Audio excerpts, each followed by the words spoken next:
Salut à tous les amis, très content de vous retrouver pour une nouvelle vidéo. It's Race Week again. Nouveau week-end de course. On va parler un petit peu de ce qui s'est passé ce week-end à Bahreïn et on va parler aussi de Jeddah à venir et de Super Formula et d'IndyCar puisque c'est la rentrée pour Théo Pourchaire en Super Formula et pour Romain Grosjean. Donc j'ai hâte aussi de suivre ces championnats et nos petits Français. C'est parti pour cette vidéo récap. Max Verstappen déjà seul au monde et pour le coup il est vraiment seul au monde que ce soit sur la piste ou en dehors. En effet, Max Verstappen prend la pole vendredi devant Charles Leclerc, près de 2 dixièmes devant. Il va prendre aussi un très bon départ le samedi en course. Rester en tête au premier virage, rester en tête au premier tour et s'envoler tout de suite en sortant Charles Leclerc de la zone DRS et en prenant tout de suite une avance considérable. Charles Leclerc, lui, en proie à des problèmes de frein, va bouchonner un petit temps George Russell, il va bouchonner Carlos Sainz, il va bouchonner Sergio Perez, laissant tout le champ libre à Max Verstappen. Une fois que Charles Leclerc, malheureusement, est passé par ses petits camarades, c'est déjà trop tard. Max Verstappen a déjà pris beaucoup trop d'avance. Il va ensuite caler sa stratégie sur ses opposants et va rester en tête toute la course. Il ne sera jamais inquiété. Il est plus rapide de 4 dixièmes que Carlos Sainz. Il est 4 dixièmes plus rapide également que Sergio Perez. Pardon. Donc globalement, c'est un 10 sur 10. Meilleur sur la dégradation, meilleur sur le rythme de course, meilleur en qualif. Bref, un week-end parfait pour Max Verstappen. On peut pas en dire autant de Red Bull en général, puisque quand je dis qu'il est seul au monde, c'est aussi en dehors de la piste. Il y a de grosses tensions en interne actuellement entre l'affaire qui secoue Christian Horner, Red Bull, Helmut Marko, le clan aussi Verstappen, puisque c'est en train de se scinder. On a vu Jos Verstappen notamment aller parler avec Mercedes après le Grand Prix. On sent qu'il y a de vraies tensions en interne, beaucoup de rumeurs sur un potentiel départ même de Max Verstappen dans une autre écurie. Alors ça bouge, on va attendre de voir ce qu'il en est. Mais aujourd'hui, la position de Christian Horner est de plus en plus fragilisée chez Red Bull, qui aurait déjà tenté de le virer cet hiver. C'est pas le cas. Le clan Verstappen n'a pas l'air convaincu sur le fait que Christian Horner doit rester chez Red Bull pour une question d'image probablement et peut-être qu'il y a aussi énormément d'enjeux politiques à l'intérieur. Donc l'avenir de Verstappen et ou de Christian Horner et ou d'Helmut Marko et même des plus grands techniciens et on pense par exemple à Adrian Newey s'écrit en Poitiers chez Red Bull. Il va falloir faire le point rapidement de leur côté et il va falloir prendre des décisions. Donc Max Verstappen, pardon, seul au monde en piste, oui, et seul au monde aussi en interne, puisque il est de plus en plus loin de Red Bull. Une première hiérarchie se dégage également sur le reste du pack. En effet, on a pu voir que finalement Ferrari n'était pas si loin que ça des Red Bull, notamment de Sergio Perez, puisque en termes de rythme de course, les rythmes de Carlos Sainz et Sergio Perez étaient très proches, voire équivalents, et que Charles Leclerc lui perdait à minima 6 dixièmes au tour sur ce qu'il se faisait devant avec ses problèmes de frein. Donc le rythme de Charles Leclerc n'est pas vraiment réaliste, enfin du moins n'est pas du moins intéressant à comparer. Mais par contre, Carlos Sainz, lui, 4 dixièmes de Max Verstappen, c'est loin, certes, mais c'est pas non plus Charles Leclerc et c'est dans les mêmes chronos que Sergio Perez, donc c'est plutôt encourageant. Juste derrière, on retrouve Mercedes, également en proie à des soucis moteurs qui ont dû baisser la puissance de leur moteur Mercedes. Et ça, c'est un petit peu inquiétant puisque on était à Bahreïn, certes, il fait généralement chaud, mais cette fois 18 degrés seulement dans l'air, donc finalement peu de température. Donc j'imagine une mauvaise gestion de l'aération et du moteur qui pourrait expliquer des problèmes de surchauffe. Donc Mercedes dans le coup également, très proche de Ferrari. Et juste derrière, nous avons McLaren qui malheureusement est un petit peu trop loin de ces trois-là, mais reste accroché au pack, prêt à prendre l'opportunité si elle se présente pour aller chercher peut-être pourquoi pas un podium. Et effectivement, ce sont bien une hiérarchie. Max Verstappen, Ferrari et Perez dans le même temps, juste derrière eux Mercedes, juste derrière eux McLaren. Et là, malheureusement, comme prévu, nous avons un gros trou avec Aston Martin qui arrive à la 5e place et Aston Martin qui est un petit peu seul au monde. Mais attention, juste derrière eux, nous avons les As qui ont d'ailleurs fait un très bon week-end. On pense notamment à Kevin Magnussen qui est remonté à la porte des points avec un très bon rythme, mais malheureusement, Nico Hülkenberg, lui qui avait fait une très bonne qualification, a été contraint de reculer après un premier contact au premier tour et un passage par les stands. Donc malheureusement pour As, des opportunités auraient pu être saisies ce week-end, mais ce n'a pas été le cas. Un dimanche qui a été un petit peu moins bien exécuté, ça arrive, c'est la F1. Un contact qui ruine la course d'Hülkenberg. Et derrière Magnussen remonte, mais c'est trop juste pour les points. Donc attention, si Stroll n'est pas au rendez-vous, Aston Martin pourrait être embêté pour marquer des points à chaque course. Alonso a fait le taf, comme d'habitude, un petit peu seul au monde entre les deux packs, entre le pack avant et le pack arrière. Mais Stroll, lui, était englué une bonne partie de la course dans le train DRS du pack arrière. Il finit quand même par prendre des points, mais attention, avec une stratégie qui aurait été mieux exécutée derrière, Lance Stroll aurait pu perdre le dernier point de la 10e place. Donc Aston Martin entre les deux, mais aujourd'hui plus proche du pack et de la bonne surprise As qui se trouve juste derrière. En ce qui concerne Vicarb et Williams, ils sont très légèrement derrière. Vicarb a peut-être un petit manque de rythme, mais très léger par rapport aux deux de devant, mais par contre une dégradation qui finalement n'est pas si mauvaise. Là, Williams a un très bon rythme de course en début de relais, puis finalement abîme plutôt ses pneus et recule. Sargent fait une erreur et bloque ses roues et du coup se retrouve très très loin à l'arrivée. Et Alex Albon du coup ne peut pas concrétiser avec cette dégradation là où les autres équipes ont plutôt bien géré la dégradation ce week-end. Donc Williams a reculé tout au long du week-end. Vicarb, on l'a vu sur la précédente vidéo que je vous invite à aller voir, ont très mal exécuté leur stratégie. Et Sauber, pourtant proche des points avec Joe, il en manque également en termes de dégradation par rapport à Aston Martin et il en manque également en termes de rythme. Bottas, lui, on l'a vu, a eu un problème d'écrou sur sa roue. Donc malheureusement, il n'a pas pu se classer devant ou du moins proche des points. Donc il a reculé pareil comme Sargent au fond du classement. Alpine vers une catastrophe industrielle et il va falloir être solide pour Alpine les prochains mois puisque dès cette première course sur le plan sportif et purement sportif, il se classe à 19 et 20e le vendredi et une anecdotique 17 et 18e position en course le samedi. Un rythme de course, comme vous le voyez sur le schéma ci-dessous, qui est mauvais, un rythme de course qui est le moins bon finalement de toutes les équipes. Ils finissent uniquement 17 et 18e parce que Bottas a eu un souci d'instant et parce que Sargent a fait une grosse erreur. Donc pas grand-chose à en retenir de ce week-end, les pilotes le savaient, ils avaient prévenu. Maintenant, on sait que des améliorations vont arriver dans les prochaines courses, pas à Jeddah ce week-end, mais peut-être bientôt, peut-être au Japon. On sait également que ça va bouger en interne puisque on a le départ du directeur technique Matt Harman et de Dirk De Beer, le responsable aéro. C'est une nouvelle approche pour Alpine qui entame une nouvelle reconstruction. Ces deux postes vont être scindés maintenant en trois postes avec euh,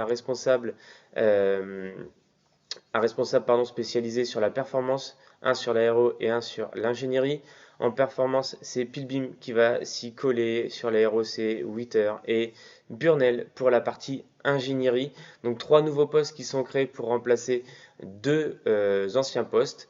Ces personnes devront rendre des comptes à Bruno Famin. C'est du coup une nouvelle restructuration, un nouveau mode de gestion qui s'inspire un petit peu de ce qui se fait chez McLaren et qui pour l'instant fonctionne plutôt bien. Donc il va falloir laisser encore beaucoup de temps à Alpine, il va falloir être vigilant puisque c'est une nouvelle reconstruction encore et on sait que cette place, ces baquets en Formule 1 sont convoités. On sait que chez Andretti on cherche à racheter, on sait qu'une équipe en F1 qui ne rentre pas dans ses frais, qui n'est pas rentable, ça peut battre de l'aile. Donc attention, Alpine, il va falloir être solide maintenant et ne pas rater cette nouvelle transition. Et à mon avis, 2025, 2024 déjà c'est terminé puisque ça prend du temps à construire une voiture. 2025, à mon avis, une croix est faite et je pense que chez Alpine, on vise 2026 avec une nouvelle réglementation. Allez, on passe tout de suite à la F2, à la F3, aux formules de promotion. Que s'est-il passé en F2 et en F3 ce week-end? Alors en Formule 2, Zayn Maloney a survolé le week-end, il gagne le samedi, il gagne le vendredi, la course longue, la course sprint, un week-end excellent pour un des favoris au titre, comme je vous l'avais dit dans ma vidéo prono. Chez Rodin, ils ont fait un excellent week-end. Ils partent troisième sur la grille, ils passent premier au premier virage de la course longue et ils gardent la tête tout au long de la course. Un week-end parfaitement maîtrisé pour Zayn Maloney. Il a été aussi capable de montrer de très beaux dépassements en course sprint pour remonter et aller gagner. Donc un super rythme de beaux dépassements. Un week-end parfait pour Zayn Maloney. Du côté français, Isaac Adjar malheureusement avait lui signé une très bonne qualif également le jeudi du coup. En partant deuxième sur la grille, il avait de bons espoirs de marquer de gros points. Il est accroché par Gabriel Bortoleto au premier tour et s'en est terminé de sa course. Donc 0 pointé sur cette course pour Isaac Adjar, un des favoris également au titre. Donc ça fait mal, sachant que Zayn Maloney lui a déjà marqué 35 points. Il a déjà fait un gros trou sur Isaac, mais c'est pas le seul qui est passé à travers, puisque Victor Martins a été victime d'un souci mécanique durant la course longue également. Il est contraint à l'abandon, donc pareil, 0 pointé sur cette course pour Victor Martins, qui a connu un premier week-end difficile. Il part également avec du retard du coup pour lui. Mais encore une fois, il y a pire, effectivement. Chez Prema, on est passé complètement à côté pour les deux pilotes, que ce soit Oli Biermann ou Kimi Antonelli. Une qualification beaucoup trop loin, puisqu'ils se qualifient 17 et 18e. Ils avaient déjà des difficultés l'an passé à Bahreïn. Ils n'avaient pas fait une très bonne course là. Cette année, c'est vraiment catastrophique, cataclysmique. Un point seulement pour l'équipe vice-championne du monde, vice-championne pardon, l'an passé de Formule 2. C'est Kimi Antonelli qui va chercher ce point sur la course longue en allant accrocher la 10e place. Et attention, Kimi Antonelli c'est meilleur en qualif, meilleur en course sprint et meilleur sur la course longue qu'Oli Biermann sur le premier meeting. Il va falloir être solide pour Oli Biermann, il va falloir remonter pour Prema globalement. Donc il va falloir dès Jeddah remettre le pied à l'étrier et aller chercher une grosse qualif et deux très belles courses pour les pilotes Prema. Pareil pour Isaac, pareil pour Victor, il va falloir recoller très rapidement à Zayn Maloney et ne pas le laisser s'échapper. Toujours en F2 et également en F3, il va falloir être très vigilant aux rookies. En effet, très bon premier meeting pour les rookies en Formule 2 puisqu'on a au classement 4 rookies aux 5 premières places. Alors évidemment, la première place est occupée par Zayn Maloney qui a fait un excellent meeting. Mais derrière, on retrouve à la deuxième place Pepe Marty, à la troisième Paul Aron, à la quatrième Gabriel Bortoleto et à la cinquième Zach O'Sullivan. Donc 4 rookies aux 5 premières places. C'est un excellent début de week-end et un excellent début de saison pour les rookies en Formule 2. Même constat en Formule 3 puisque c'est Arvin Lindblad qui va aller chercher la victoire de la toute première course de l'année et de sa toute première course en Formule 3. Une excellente course, il part dans le peloton, remonte et va chercher la victoire. Un rookie encore à la première place. Derrière, on a Sami Megetunif qui avait fait un très bon début de course, mais qui va malheureusement se reculer au fil des tours et au fil de la dégradation de ses pneus qu'il doit encore apprendre à gérer à la 10e place. Mais il va nous faire un très bon week-end puisque le lendemain, en ayant longtemps été sur le podium, longtemps 3e, il va reculer à la 4e place, mais il va marquer de bons points au championnat, donc un très bon week-end pour notre Français, parti 4e sur la grille. Il finit 4e en fin de course. C'est une très bonne première course pour Sami Megetunif. Allez, c'en est tout pour le bilan de ce week-end. On passe tout de suite à la preview du week-end qui arrive puisqu'on enchaîne tout de suite avec un week-end de course à Jeddah pour la F1, pour la F2 et également pour la F1 Academy. On va aussi retrouver Théo Pourchère en Super Formula et Romain Grosjean en IndyCar. Et on va commencer tout de suite avec la F1 Academy, honneur aux dames. Donc la F1 Academy, une formule de promotion consacrée uniquement aux femmes. Les femmes rouleront du coup dans des F4 sur les meetings de Formule 1, donc ça s'appelle la F1 Academy. L'objectif évidemment c'est de finir première de ce championnat pour se montrer, c'est de la visibilité et pourquoi pas aller chercher des volants derrière en Formule régionale by Alpine ou en F3. 15 pilotes, donc 15 femmes dans des équipes comme Prema, comme Hart, les mêmes équipes finalement qu'on retrouve en Formule 2, en Formule 3. Chaque équipe de Formule 1 est tenue de soutenir une de ses pilotes. C'est le règlement qui veut ça et on aura notamment Dorian Pain, une Française avec un grand avenir qui est supportée par Mercedes au volant d'une Prema et qui a de grandes chances de titre. On va la suivre avec attention. Elle sera favorite du coup au titre aux côtés par exemple de Maya Weck qui sera probablement son opposante numéro 1. On a vraiment de grandes attentes pour Dorian Pain qui est déjà bien engagé en WEC, du coup en endurance avec un programme Iron Dam. Elle a également fait la F4 UAE cet hiver. Elle a été chercher une très belle victoire, un championnat qui est mixte. Donc Dorian Pah est très attendue. C'est une excellente pilote française. Elle sera donc chez Prema, une équipe qui peut jouer le titre. On attend vraiment d'elle qu'elle surperforme. C'est ce qu'elle a fait d'ailleurs dans les essais. Elle a été très très bonne dès les essais en performant devant, en étant placée devant. Donc Dorian Paz est une vraie candidate au titre. On aura un œil très attentif sur elle et on espère la voir devant dès ce week-end à Jeddah et à la fin du championnat. On aura également un œil sur Lola Lovinfos pour sa deuxième année dans ce championnat de F1 Academy. Elle sera à nouveau chez Rodin et elle sera candidate aux premières places. On espère une belle progression pour elle qui avait fait une première saison d'apprentissage, on va dire, dans cette Formule 4. Maintenant, il va falloir passer un cap et jouer un petit peu plus devant. Allez, pour le programme, on se retrouvera dès jeudi puisque le dimanche, il n'y aura pas de course pour anticiper le ramadan comme la semaine dernière à Bahreïn. Donc, on se retrouvera dès jeudi pour la qualification F2 à 16h sur Canal Plus Sport et pour la qualification F1 Academy à 19h30 également sur Canal Plus Sport. Le vendredi, nous aurons la course de F1 Academy à 13h sur les antennes de Canal Plus Sport toujours. La course sprint de Formule 2 à 16h également. Et enfin, la qualification de Formule 1 à 18h. Samedi, on aura la course longue de F1 Academy à 13h et la course longue également de Formule 2 à 14h15 sur les antennes de Canal Plus Sport. Et enfin, sur les antennes de Canal, le Grand Prix à 18h. Mais c'est pas terminé, on va aussi passer de l'autre côté de l'Atlantique et retrouver Romain Grosjean, seul Français engagé en IndyCar cette année. Il était chez Andretti l'année dernière, il avait joué des victoires, il avait joué pendant pas mal de temps le titre, il était assez proche au championnat.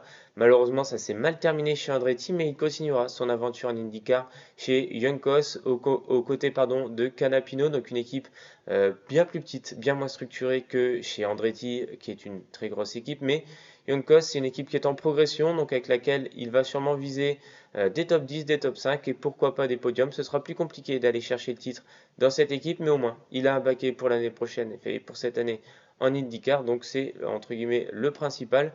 Pour suivre les aventures de Romain Grosjean, on se retrouvera dimanche 17h sur les antennes de Canal Plus Sport pour sa première course, la première des 17 courses d'IndyCar pour le Grand Prix de Saint-Pétersbourg. Donc on espère effectivement une bonne course pour le Français. Et enfin, on n'oublie pas notre petit Frenchie Théo Pourchaire, champion de Formule 2 et toujours soutenu par Sauber. Il est d'ailleurs pilote de réserve pour Sauber. Lui, il va pas passer l'Atlantique comme Romain Grosjean. Il va traverser l'Europe et se retrouver au Japon en Super Formula dans la team Impul. Premier week-end de course donc pour Théo Pourchaire sur les 9 week-ends qui l'attendent. On retrouvera notamment Ayumu Iwasa également dans ce championnat. On sait que Liam Lawson avait lui fait une excellente saison l'an passé et ça lui a ouvert un baquet presque chez Red Bull. On sait qu'en 2025 Red Bull veut mettre Liam Lawson dans une voiture de Formule 1. Donc le pari Super Formula pourrait marcher pour Théo Pourchaire. On sait également que Pierre Gasly était passé par la Super Formula avant de rentrer en Formule 1. Donc il va falloir faire une très bonne saison pour Théo Pourchaire, être convaincant pour espérer derrière l'année prochaine ou peut-être en 2026 décrocher un baquet chez une des équipes de Formule 1, là où il y aura de la place. Pour suivre le championnat de Super Formula, malheureusement, c'est pas si simple, on n'a pas de diffuseur officiel. On se retrouvera donc le dimanche matin à 7h sur le site de la Super Formula pour voir la première course de Théo Pourchaire.